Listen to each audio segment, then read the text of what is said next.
They called me a curse the moment I breathed. Not a child, not a daughter, not a wolf, a sign. The elders wrote it in the birth ledger before I could even open my eyes. Omega, born under a devouring moon, mark her as Omen. They said the sky swallowed the moon the night I arrived, that the eclipse turned the world black, as if even the light refused to witness me. That was my first identity. Not Alara, not pup, just ruin. I don't remember the night I was born, but the story never stopped following me, retold as warning, not memory. Every time crops failed, they blamed the eclipse child. When fever spread, they said my breath called sickness. When lightning struck the eastern ridge, someone whispered. She must have looked at the sky again. I learned early that I didn't have to do anything to be hated. Existing was enough. Omegas are already born at the bottom, expected to bow, to serve, to never look an alpha in the eyes. But an omega born beneath a Devaney's blackened moon? That wasn't just low, it was unholy. No one touched me unless they had to. Mothers pulled their children away if I passed too close. Warriors muttered counter blessings if my shadow touched their boots. Even the healers wrapped my bandages using sticks instead of hands, as if my skin might stain them from the inside. I was raised on leftovers, food placed at the door, never handed to me. Words were thrown, not spoken. When training season came, I was excluded for safety. When ceremonies were held, I was barred for purity. I wasn't punished. I wasn't rewarded. I was contained. There is a kind of loneliness that doesn't ache, it calcifies. Turns soft things to stone, turns a heart into an observation tower. I stopped asking, why me? Because there was no why. There was only was. I was the omen. I was the shadow. I was the reminder of a night when the moon died for a breath and the pack needed someone to blame. And I was convenient. The worst part isn't being hated. It's being necessary to the hate. People need a place to dump the fear they can't control. Storms, sickness, death, they can't shout at the sky, so they choose the nearest breathing thing that already looks like loss. That was me. Their storm trap. Their scapegoat. Their walking superstition. I learned how to make myself quiet, unseen, unnoticed. Invisible enough that they remembered I existed only when something bad happened, which meant almost always. I swept their halls, carried their water, scrubbed their blood from training floors. I knew every inch of the pack house, but never belonged in any of it. The only thing the elders did give me was a mark, not a gift, not a bond, not a proper coming-of-age tattoo like the others. A brand. A small crescent carved into my wrist, burned into the bone so it would never fade. Not a blessing. A warning. The symbol told every wolf in every territory. This one is not to be touched, bonded, courted, or trusted. And it worked. Alphas avoided me. Betas ignored me. Omegas feared being seen with me, because if ruin is contagious, no one wants to stand close when it spreads. I was 12 the first time I realized I had stopped hoping someone might prove them wrong. That day, I watched the pack gather in the feast hall, long tables filled with fresh kill, laughter, ale, music. The kind of warmth I had memorized only from a distance. My job was to clean the bones when the feast was over, but I was never allowed to enter while they ate. So I watched through the window, forehead against the cold glass. While they celebrated a victory, I helped prepare for stitching wounds, collecting herbs, sharpening blades at dawn. They didn't know that. They didn't ask. They never would. They only knew the story. The Black Moon Omega is a bringer of loss, not the girl with dirt-stained palms, not the hands that carried buckets through snow to wash, blood-slick floors, not the heart that learned silence so deeply it became its native language. Just the omen, the curse, the shadow the moon spit out. And yet even then, even as I stared through the window at a life I wasn't allowed to enter, I didn't cry, I just breathed. Slow, quiet, as if I was practicing existence without permission, because something in me already knew, if they would not claim me, then one day, I would claim myself. But that day hadn't come yet, so I stood outside, watching the pack feast, the firelight gold against their faces, and I remained what I had always been, part of the world, but never in it. The bad omen staring at the celebration she was born to be blamed for, and never invited to join. The pack would rather lose a wolf than lose its fear. I learned that the day they made it law, not written in blood, not shouted in rage, simply spoken calmly, unanimously, by 12 elders, seated on carved stone seats, pretending their judgment was wisdom and not convenience. They didn't need chains. They didn't need guards. All they needed was a sentence. From this day forward, the Black Moon Omega shall remain unmarked, untouched, and unmated for the safety of the pack. Not Alara, never my name. Just the Black Moon Omega, a curse with legs. And then came the second decree, the one that sealed my exile not as punishment, but as precaution. She will reside beyond the village walls. She may enter only to work. She may not dwell where the living sleep. Not banished. Not executed. Just removed. Because death would make me a martyr. But isolation? That just made me forgettable. I was 16 when I became a resident of the Shadow Ring, the strip of land between forest and territory lines, where the pack threw scraps, broken tools, and wolves they didn't want to deal with but didn't want to bury. The place reserved for the cursed. At first, I thought it would feel like freedom. No elders watching. No whispers. No mothers pulling their pups away. But silence has a way of peeling you open. When there is no one left to hate you, you are forced to meet the version of yourself they built inside your ribs, and sometimes that version is worse than any elder's voice. Omegas are supposed to be pack-bonded creatures, fed by community, sustained by touch, wired to serve in exchange for belonging. But I became something else. Lean. Fast. Silent enough to steal a rabbit from beneath an alpha's nose. I learned which streams stayed clean after storms, how to build shelter from roots and rock, how to move without sound even when the ground wanted to give me away. I learned that hunger sharpens more than teeth, it sharpens instinct. And a wolf with instinct is never truly powerless. The pack thought exile would break me. Instead, it taught me 3 things. A wolf is not a curse just because a council says so. An Omega who survives without a pack becomes dangerous in ways they can't predict. The world outside the walls isn't empty, it's honest. The forest never flinched at my shadow. The wind never whispered warnings about my birth. Animals didn't run from me because of a brand on my wrist. Nature does not fear what humans label, only packs do. They still made me work, of course. Curses don't get to be unemployed. I was allowed into the village at dawn and dusk to clean bloodstains, scrub floors, lift crates, shovel waste, then forced to leave before lanterns were lit. No one spoke to me directly unless it was a command. No one let their fingers brush mine. And no one ever met my eyes. They treated me like a ghost, except ghosts are at least remembered. I was just an obligation. But the worst part of being cast out wasn't loneliness. It was watching the world continue without me perfectly, easily, as if I had never breathed at all. I carried buckets past pups learning to shift. I delivered water to warriors who laughed at victories I hadn't been allowed to witness. I wiped blood from walls that would never stain me in memory. I was there, but never part of there. I existed, but I did not belong, and that is a slower death than starvation. One night, after finishing the last of my chores, I paused outside the great hall, the same hall I once stared at through the window as a child. Laughter spilled out, along with the smell of roasted meat, spiced ale, joy. Not one wolf wondered where the girl who cleaned their floors slept. I did not cry. I did not ache. I simply turned away because nothing hurts forever once it stops expecting to be healed. When I reached the tree line, I lifted my wrist and stared at the brand the council carved there years ago, a crescent scar, a mark that meant untouched, unwanted, unworthy. I traced it with my thumb, not with shame, not with fear, but with a promise. If the world insists I'm an omen, then one day, I will decide what I'm an omen of. For now, I survive. Silent, fast, unseen, but I am not gone. And the mark they branded me with, meant to bury me in fear, will be the same mark they choke on when the moon decides it remembers me. Far to the north, where the mountains cut the sky like blades, and winter never fully sleeps, a king heard the first rumor of a girl who should not exist. Not a prophecy, not a sighting. Just a whisper passed from a traveling merchant to a soldier, from a soldier to a scout, from a scout to the war room of a throne built on disciplined fear. A whisper of a Black Moon Omega. A wolf born under shadow. A creature packs either buried or killed at birth. A kind the world said had died out generations ago.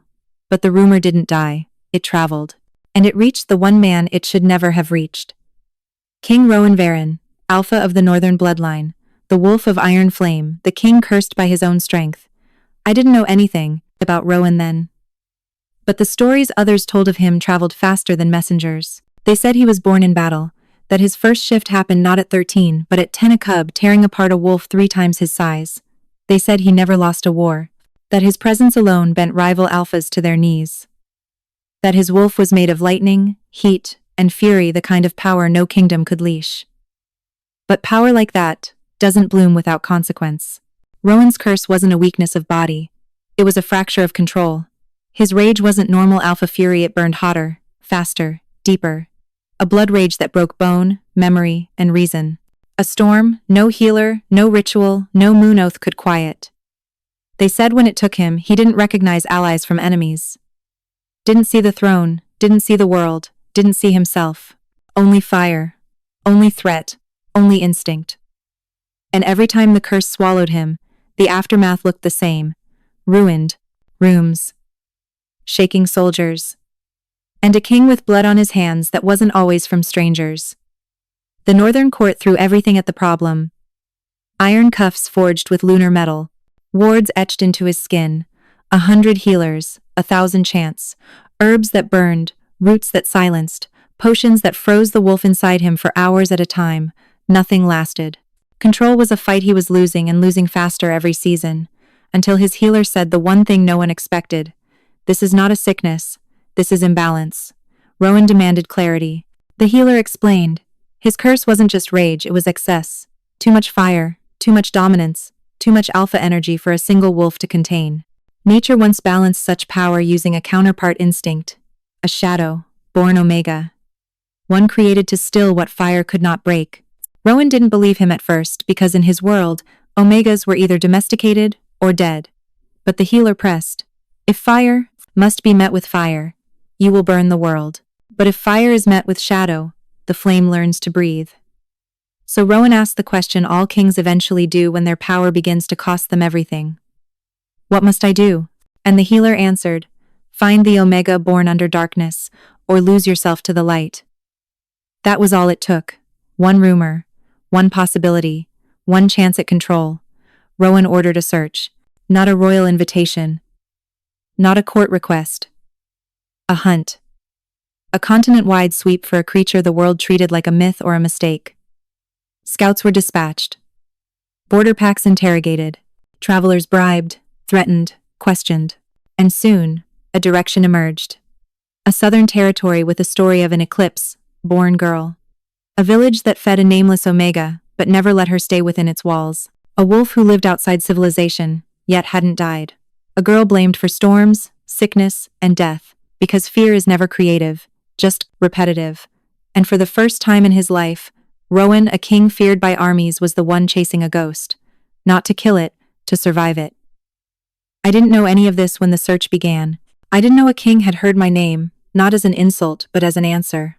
I didn't know my exile had turned into a trail stamped on maps I'd never seen, carried by soldiers who didn't yet know if they were hunting a monster or the cure to one. All I knew was that the forest had new footsteps, new scents, new eyes watching from trees. The world that wanted me forgotten had just remembered me.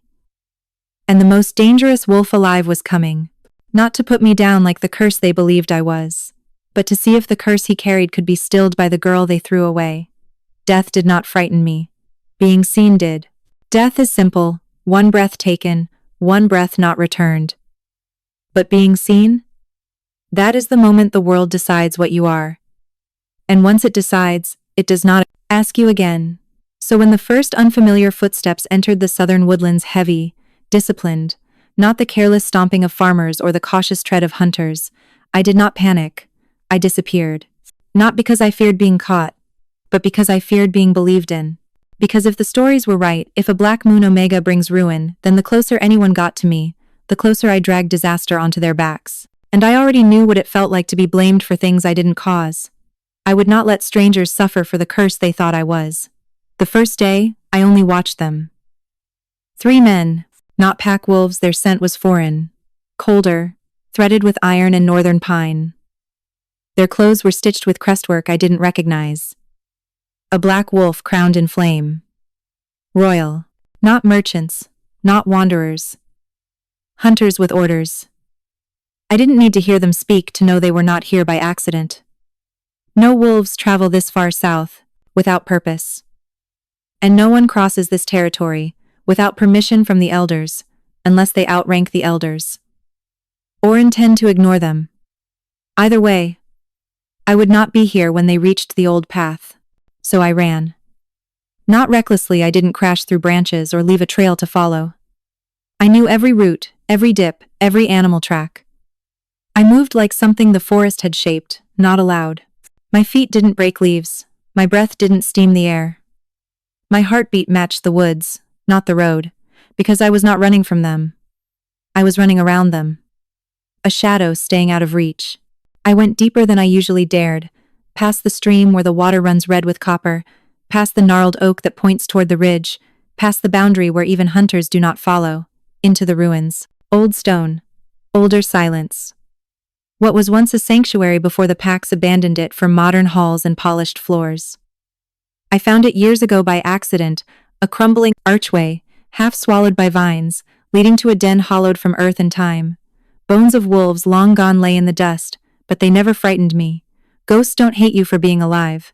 The ruins became my shelter when winter roared. My gathering place when herbs were scarce. My proof that I could live where no pack wolf could even breathe without company. Here, the world did not ask me to bow, or belong, or explain myself. Stone does not accuse, it just remembers. I waited there as the trackers passed through the outer woods, their scents drifting in and out like distant storms. They searched outward first, the farms, the town border, the roads leading north.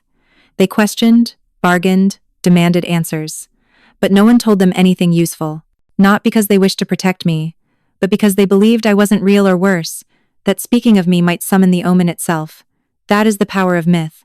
Sometimes it keeps you alive not because you are feared, but because you are unconfirmed. And myths only die when they are caught. I didn't sleep that night. I crouched in the ruins, knees pulled to my chest, watching the dark breathe between the trees. One of the trackers lit a torch, another carved a symbol into a tree, a circle of flame, a northern claim. The third sent up smoke.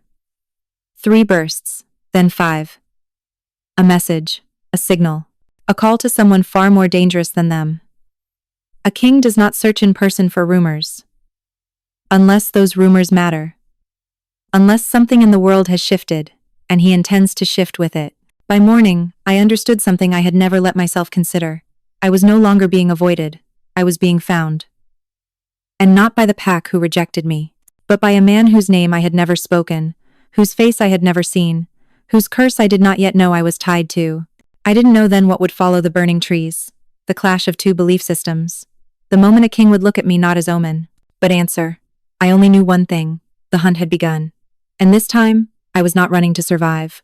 I was running because the world had finally turned its eyes toward me, and I wasn't ready to be real. Kings don't chase omens, they chase answers. And when King Rowan finally entered my forest, I understood the difference. I had seen alphas before, territorial, confident, loud in the way wolves are when they need the world to remember their teeth. But Rowan was not loud, he was inevitable. A presence that didn't walk into the woods so much as claim them by simply existing inside them. No armor, no crown, no council escort. Just a black cloak, a scar across his jaw, and a wolf inside him so tightly leashed that the air seemed to hold its breath for him. He didn't look like a king desperate for help. He looked like a man who had already torn down too many walls to be stopped by one more. And when he spoke to his men, I finally learned the voice of someone used to being. Obeyed. Find her. Not to kill. To confirm. No threat. No rage. Just purpose. He wasn't searching for a monster. He was verifying a theory. And I, the girl they'd sworn was a curse, was the only variable left. I ran again, because running was what I knew, not because I feared Rowan's power. Power is predictable.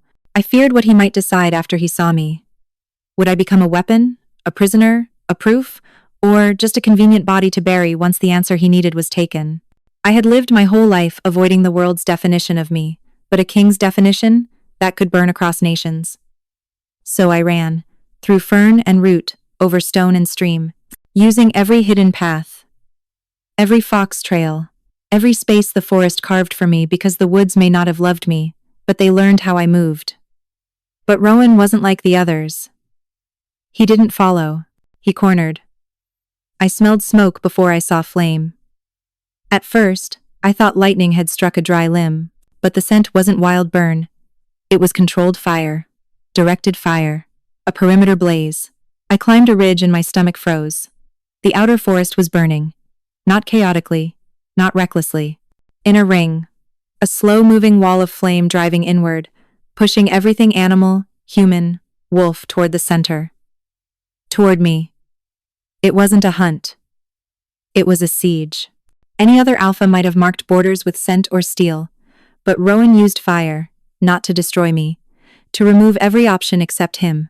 That was the moment I finally understood the kind of king he was. Not one who chased prey, one who erased escape.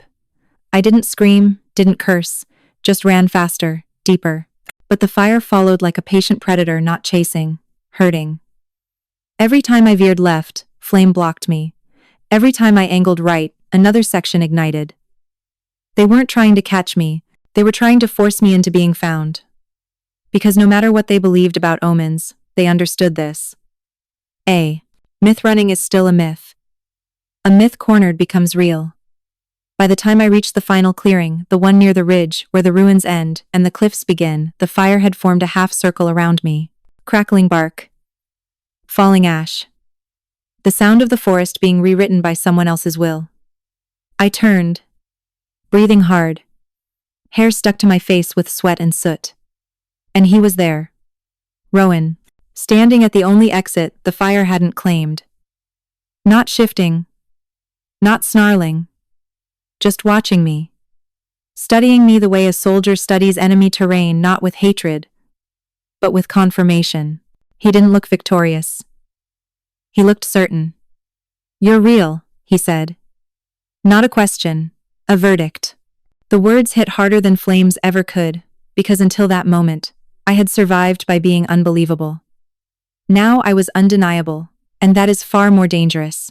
I wanted to speak, to tell him to leave. To warn him I brought ruin. To say something that would send him back to whatever kingdom had failed to leash him. But words don't work when the world has already decided what you are. And Rowan hadn't come to hear me. He'd come to see me. To see if the pack was right to fear me. To see if the girl born under a black moon could balance the king born in fire. To see if the omen was really just a wolf. Or something else. The flames crept closer. I stood in the only untouched patch of earth left. Not hunted. Not harmed. Just cornered by a man who wanted truth more than mercy. And for the first time in my life, I wasn't running because I was unwanted. I was running because someone finally wanted me enough to burn the world to get close. I had seen alphas lose control before the snarl, the shift, the wild eyes gone gold. But what stood before me in that burning clearing wasn't an alpha losing control. It was a king dissolving under it. Rowan didn't shift all at once. It came in fragments, claws breaking through skin, teeth lengthening, spine curving as if something inside him was trying to tear its way out. His breath wasn't breath anymore. It was heat searing, uneven, as though the fire he used to trap me had turned inward and was now devouring him. And I understood, too late, that the flames in the trees were never the real danger. He was. The stories said Rowan's blood rage didn't just kill enemies. It erased reason. It did not choose targets. It simply destroyed whatever existed close enough to feel the heat. And I was very, very close. His men stood back, not because they trusted him, but because they knew better. The look in their eyes wasn't loyalty, it was survival. They'd seen this before, but they had never seen me. He staggered, teeth half-shifted, breath ragged, eyes no longer holding shape or thought. Not golden like a wolf's, but molten. Molten like something that had forgotten how to be human. Instinct told me to run. Every lesson I had learned since birth, don't be seen, don't be touched, don't get close, commanded me to move, to vanish, to let the forest swallow me again. But the fire had already taken the forest, and the king had already taken the distance. There was nowhere left to go, so I did the one thing no wolf, alpha, beta, or omega was ever taught to do in the presence of a raging king. I stepped closer, not because I was brave, because I had nothing else left. His wolf was almost fully formed now, muscles shifting, breath shaking the air. growl cracking with pain, so old it sounded like it had been born with him. He wasn't just fighting the shift. He was being pulled through it. Not a choice. A collapse. I saw his hands claw into the ground, fingers ripping into dirt, body shaking like he was holding back a storm no one else could see. And for the first time since I'd watched this king enter the woods, I realized he wasn't hunting me. He was trying not to drown in himself. And nobody, not even the men sworn to die for him, stepped forward to help. Because power is only worshipped when it's in control. Once it breaks, no one wants to touch it. He made one sound, not a growl, not a command, a choked breath, a sound of someone who didn't want to break, but was breaking anyway. And something in me moved before I decided it. I reached out, not to stop him, not to save myself, just to say, without words, "You are not alone, even if the world needs you to be." My hand pressed to his chest, right over the heartbeat that had outrun empires, and I inhaled, deep, slow, steady, the way I had always breathed through fear, not to escape it, but to survive it. Then I exhaled, not as command, not as power, just as presence, and every part of him that had been ripping loose froze. His claws stopped shifting, his teeth receded, his breath stilled, not forced, not choked, just caught. Like the world had paused, like the fire around us had quieted to listen. For one impossible moment, the wolf inside him did not rage, it listened. And the silence that followed was not empty. It was relief. A peace that didn't feel earned, or purchased, or forced. A peace that felt like something he had forgotten he could have. As if someone had finally turned down the volume of a scream he'd been living with for years. Rowan's eyes cleared. Not fully, not perfectly, but enough. The gold faded. The beast sank. His body loosened, not in submission, in release. He looked at me, not through me, not past me, not at the Omen he'd been told to fear, but at me, like the question he'd carried for years had just been answered without words. Then, slowly, painfully, the king lowered himself to one knee. Not in defeat, not in weakness, not because he bowed to anyone, but because something inside him that had never known stillness had finally found it. And I realized the truth in the quiet between our breaths. I wasn't born to bring ruin. I was born to interrupt it. I thought the king would drag me in chains, or parade me as proof, or expose me to the world so the elders, the packs, the kingdoms would see what he'd found.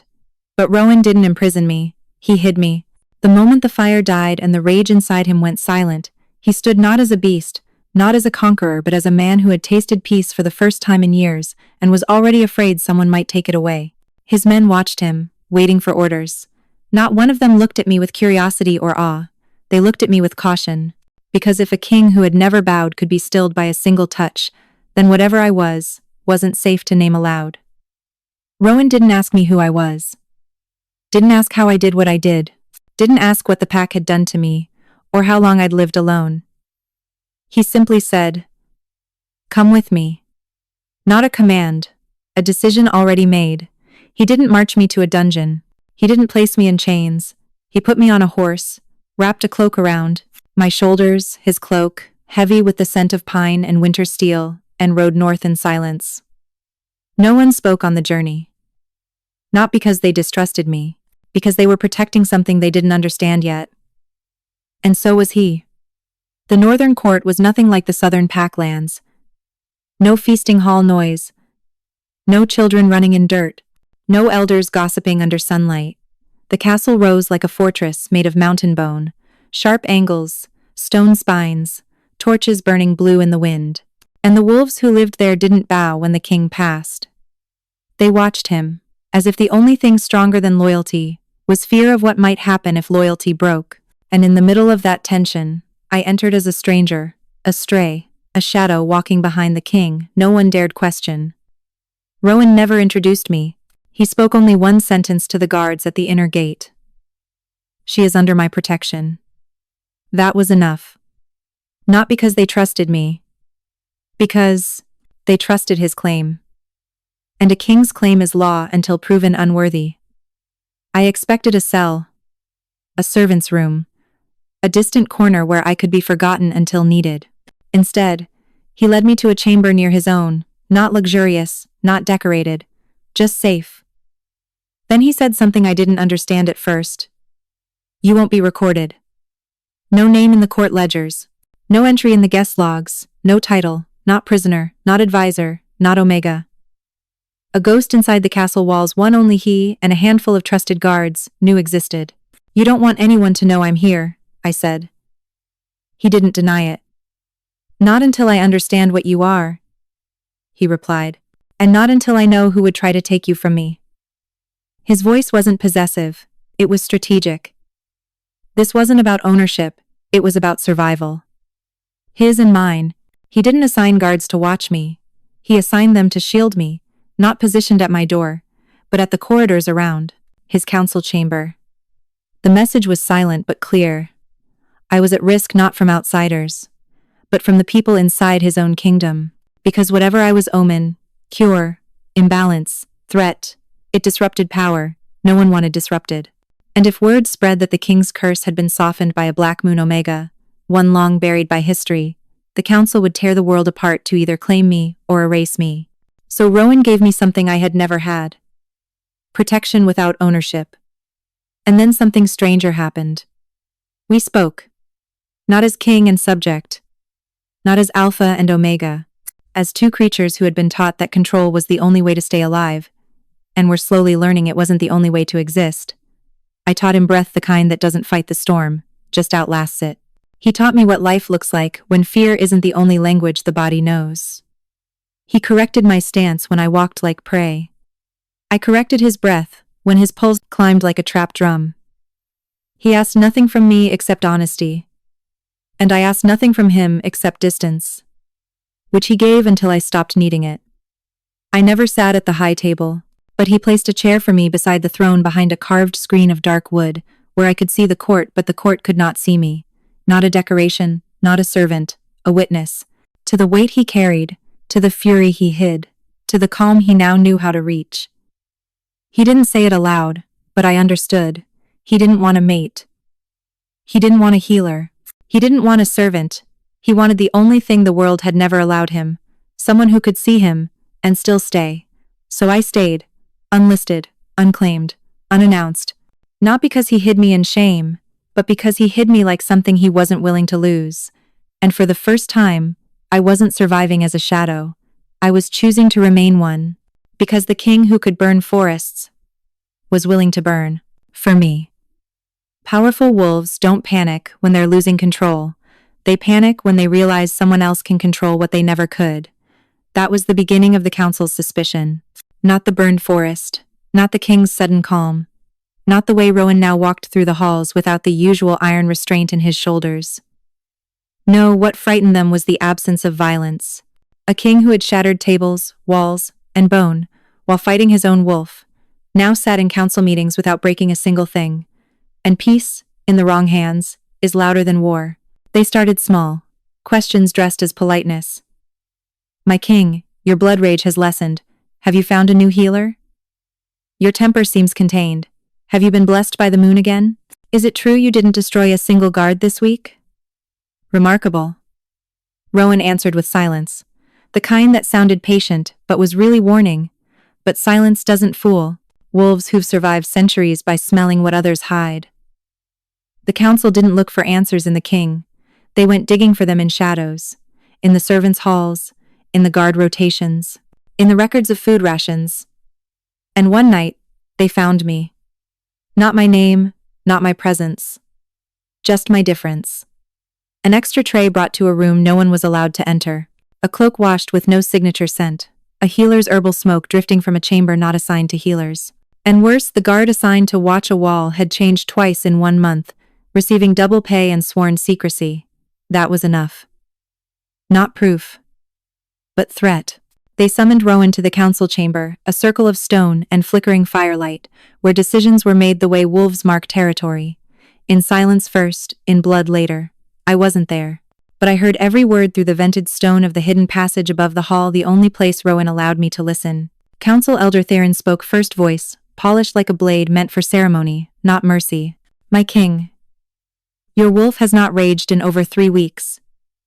Yet no official healer has been appointed. That is concerning. Rowan didn't answer immediately.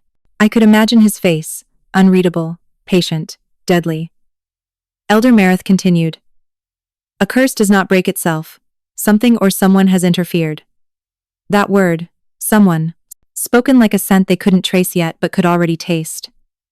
The turning point wasn't the questioning. It was the birthmark. Because while I stayed hidden, my past didn't. One council archivist, a wolf older than dust but sharper than a spear, found my record, not a name. The pack had erased that when they branded me a bad omen, but the record of an Omega pup, born under a black moon, with a crescent spiral mark over the heart, the same symbol ancient texts used for balance Omega's wolves, born not to obey alphas, but to decking, neutralize them, the kind that could calm fury, undo binding spells, steady madness, the kind whole councils had killed to stay in control, and I curse, omen, mistake, was one of them. The council didn't call Rowan a liar, they called me a weapon he was smuggling into the throne room, a weapon that made him too powerful to challenge, a weapon that could make future kings independent of elder rule. So they did what wolves always do when something threatens tradition. They wrote a law in secret, a decree sealed in blood. The balance, Omega, is to be removed for the safety of the crown. Execution by cleansing fire, no burial, no mourning, no record, not exile, not imprisonment. Fire the only death that leaves nothing behind. Not even bones for truth to grow from. Did Rowan know immediately? No. The council underestimated him and overestimated how much of the kingdom he actually controlled. He ruled the wolves, but they ruled the laws beneath them, and laws written in shadows are the deadliest kind. The decree was signed, the execution date set, the pyre location chosen, and I, the girl who had survived storms, hunger, wolves, and isolation, had just been marked for a death even the moon wouldn't remember. The only reason I found out was because one guard, the youngest, the only one who looked at me with something like understanding, placed a torn corner of the decree under my door. 8 words, written in dark ink. They mean to burn you before sunrise. I didn't scream. Didn't cry. Didn't run. I just stood there, heart beating slow and steady. Because once you've lived your whole life as a curse, there is nothing more dangerous than finally knowing you were never the curse at all. What they feared wasn't my birth. It was my power. And for the first time in my life, I didn't want to disappear. I wanted to be seen. Even if it meant burning first. I always knew the fire would come for me again. The first time, it was the forest. This time, it was the throne. Soldiers didn't come at night like assassins. They came at dawn, the hour of lawful removal, when executions aren't murder, just state decisions. Their boots echoed through the stone halls like a heartbeat I didn't own. 3 of them, not many, because they didn't expect a curse to fight back. They expected an omen to accept its fate. The youngest guard, the one who had warned me, wasn't with them, which meant he was either removed or silenced. I didn't scream, didn't claw, didn't shift. When they shackled my wrists, I let them. Iron cuffs, not silver. They didn't fear my strength. They feared my existence. The leader spoke with that voice soldiers use when they think duty makes cruelty righteous. By council decree, you are to be removed for the safety of the kingdom. I almost laughed. I had survived hunger, exile, storms, winter, superstition, loneliness, and all. They thought removal sounded gentler than death, but I said nothing, because silence terrifies cowards more than threats ever will. They marched me through the stone corridors, past wolves who pretended not to see. Some lowered their heads. Not in respect, in fear of looking guilty by accident. That's what power does when it's built on silence. It teaches everyone to look away before the truth can touch them. When we reached the courtyard, the pyre wood was already stacked, efficient, prepared. As if they had planned this, the moment they realized the king had stopped breaking walls. I stared at the flames that weren't lit yet, the same way I had stared at celebration feasts through glass as a child. From the outside. Unwanted. Unwelcome. Only this time, they meant to make sure I didn't walk away again. Rowan wasn't there. Not yet. The council wanted me dead before he could decide what I was worth. A king breaking a curse is inspiring. A king breaking the council? That's revolution. And revolutions start with one truth they don't want spoken. So when Elder Theron stepped forward, smug in the shadow of the unlit pyre, I looked him in the eye finally without fear and said, "You burned a forest for me once." His lip curled. He thought I meant him. I didn't. Then I added, clear enough for every guard, every councilman, every shaking wolf to hear, "Now watch the king burn your throne." Silence, not shock. Recognition. Because they all knew the man who once set a forest ablaze to corner a single girl would not quietly allow her to be taken. And then the wind shifted. Not a breeze. A warning. Boots, heavier than any guards, struck the courtyard stones. One by one, soldiers turned and bowed. Not to the council. To him, Rowan didn't roar, didn't shift, didn't tear the courtyard apart. He just walked slow, deliberate, every step a promise of violence he hadn't even spoken yet. His eyes found the chains first, then the pyre, then me. The wolf in him didn't rage this time, it focused. And that was worse. For them, not for me. Who ordered this? His voice wasn't a question. It was a verdict waiting for a name. No one answered. So Rowan turned not to the council, but to his generals. Men who had followed him into war, men who had helped restrain him when his wolf tore through armies. He didn't shout. He didn't need to. Unshackle her. 3 soldiers stepped back. 1 stepped forward, because loyalty always reveals itself cleanest in moments meant to break it. The chains fell. My wrists burned, but my breath was steady. I didn't run. I stood beside the king, not behind him, because the Omen they feared had teeth now. Elder Theron tried to speak. "My king?" Rowan didn't give him the courtesy of eye contact. He looked at the soldiers, not the council, and said, "Prepare the courtyard." For a heartbeat, no one understood. Then he added, with a calm that felt like thunder held still, "If they love fire so much, let them learn what it answers to." No raised voice. No threat. Just a command rooted in the kind of power that no longer needed violence to prove it existed.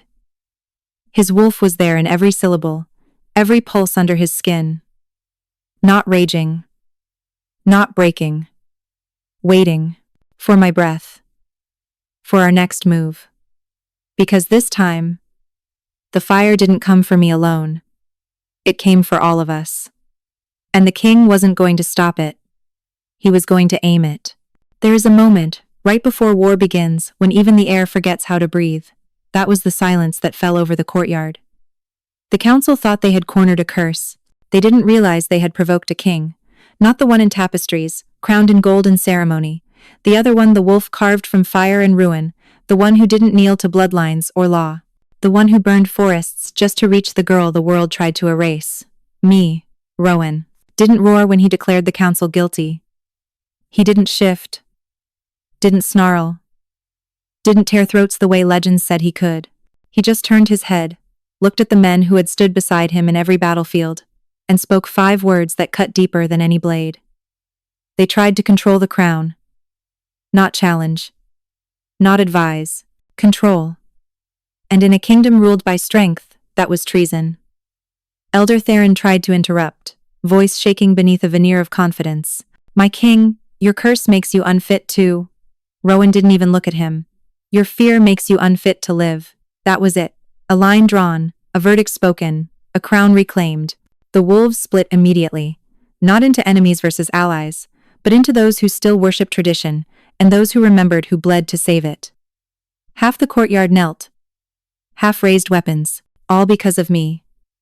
A Black Moon Omega who wasn't supposed to survive childhood, let alone rewrite law.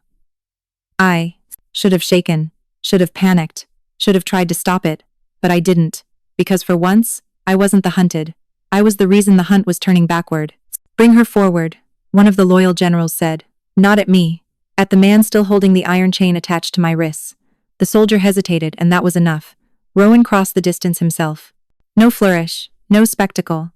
Just a king walking toward the girl they said would ruin him, and proving she had already changed him instead.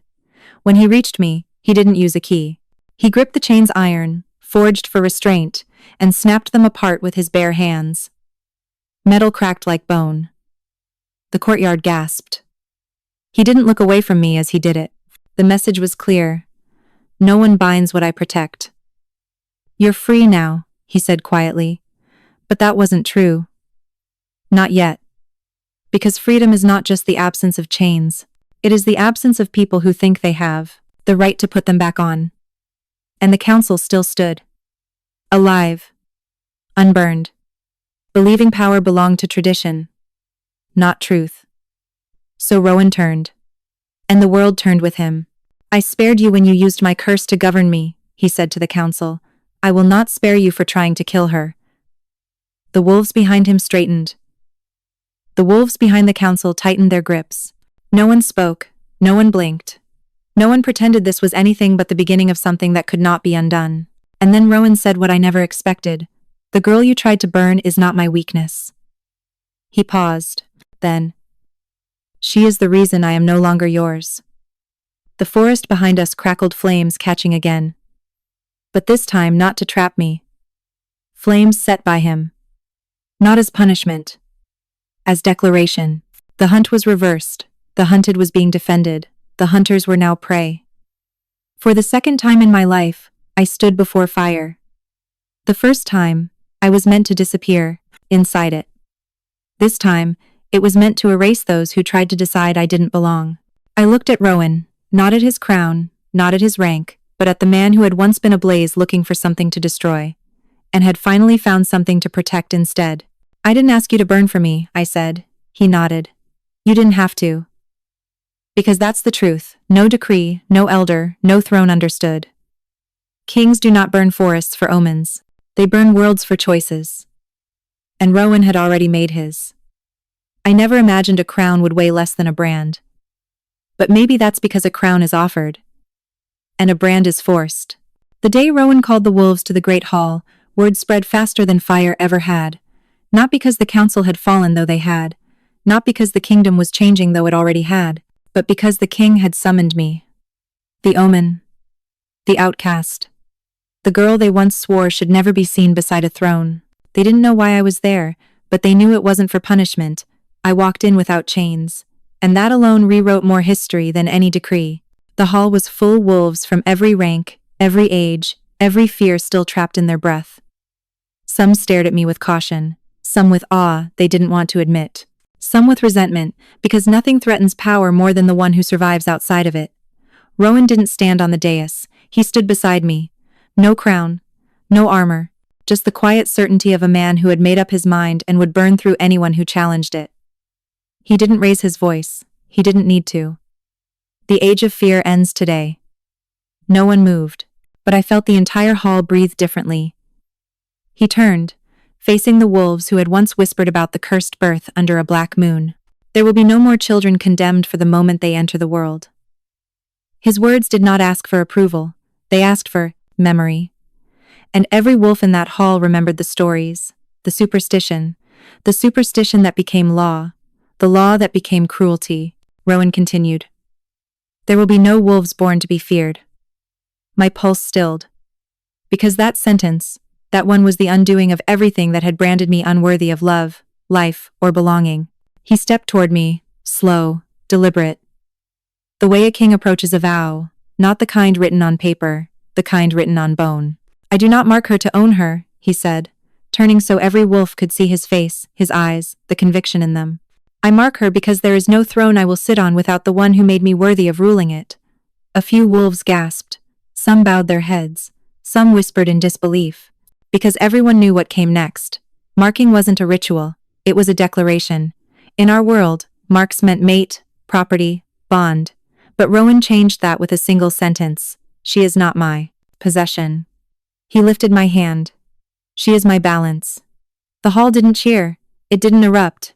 It simply shifted. Like a great, ancient animal exhaling a weight it didn't realize it had been carrying for centuries. Then came the moment I didn't expect, the one I wasn't ready for. The one that would have made the girl in the forest laugh if she knew where she would end up. Rowan didn't place his mark on my neck, or my wrist, or my pulse point. He pressed it over his own heart, and said, "Power is not something I take, it is something I share." Every council law broke in that moment. Every myth cracked. Every wolf witnessed a king who would rather kneel to truth than rule with fear. And then, before I could stop it, a guard brought forward a small iron brand, the one I'd worn all my life.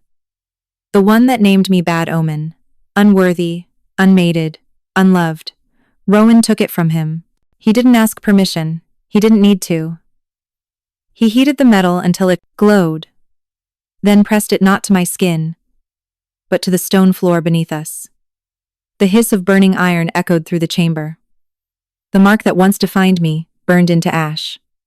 A life sentence undone, not by mercy, by recognition. When he looked at me again, there was no pity in his eyes. Only truth. "You will stand beside me, not behind." I didn't kneel. I didn't bow. I just breathed for the first time without fear, without hiding, without apology. I wasn't the Omen anymore. I was the balance they never knew they needed. And the girl they shunned? She had just been crowned without a crown. Because the mark I wore now was not burned into my flesh. It was spoken into history. A year is not long in the life of a kingdom, but it is long enough for a superstition to die. Long enough for wolves who once flinched at the sight of me to now greet me with open palms, not crossed arms. Long enough for a curse to become a story, and a story to become a lesson. They once blamed me for every flood, every drought, every bad harvest, every child's fever. Now they thank me for every quiet night the king does not break apart the palace walls. Not because I saved them, but because they finally understood, fear does not guard a kingdom, balance does. The council chamber looks different now. Not in marble or banners, those don't change hearts, but in the faces seated at the round table, where only elders once ruled. Now a healer sits, wearing forest green robes and smelling of crushed herbs. Now an Omega sits, not serving tea, but casting votes. Now a young warrior sits, representing the generation that never learned to bow to fear. And the empty chair reserved for the high elder of tradition? It was never refilled. Because some roles were not meant to survive the truth. The forest, too, has rewritten itself. Where Rowan once set fire to find me, new life grows. Aspen trees where the flames were hottest. Wildflowers, threading through old ash. Young wolves playing in places where soldiers once marched. The land does not hold grudges, only memory. And memory, when healed, becomes wisdom instead of warning. Sometimes I walk the forest edge at dusk, barefoot, breathing in the scent of the world remade. Not because I need to hide anymore, because I don't have to. And the wolves? They no longer whisper, "Bad omen," when a pup is born under a strange sky. They no longer mark newborns with fear before they learn to speak. A birth under a black moon is now called a balance blessing. And because the world loves its ironies, 2 pups have already been born that way in the last 9 months. Neither mother feared them. Neither father hid them. The old brand of shame, the one that once scarred my wrist, is gone from all records. History remembers what we choose to preserve, and we no longer preserve lies. As for Rowan, the kingdom still calls him king, but the wolves who truly know him call him something else. The alpha who learned stillness. Because the curse that once tore at his bones is gone. Not because it faded, but because he stopped fighting it alone. The first time he shifted under a full moon without chains or pain, the whole kingdom watched, not with fear, with hope. His wolf massive, black-furred, eyes once wild no longer raged. It breathed, steady, controlled, alive. And I stood beside him, hand on his pulse, not to calm him, but to witness what calm looks like when the world no longer tries to tear it away. The moon, once blamed for madness, now watched in silence, as a king and an Omega stood side by side, not legend and omen, not ruler and servant, but 2 halves of a balance the world finally learned to protect. They once bowed to power because they feared its teeth. Now they bow to balance because they trust its hand. And trust? It is louder than fear ever was. No one says it aloud, but I see it in the way wolves walk now. Straighter, lighter, less guarded. The kingdom does not wait for disaster anymore. It builds for peace. And even if storms return, and they will, No one will burn a child for the shape of the night they were born beneath, because they remember the girl who lived in shadows, and walked into fire, and stood beside the king who could have ruled through rage, but chose to rule through restoration. I am no longer the omen. I am the proof that kingdoms can be taught to breathe again, and when the moon rises now, no one hides. No one prays for safety. No one flinches at the shadows. They lift their heads and breathe with it. Like wolves who finally learned that the night was never their enemy, only the lies told about it were. And the forest, the throne, the king, and I stand in that truth, unmarked, unburned, unafraid.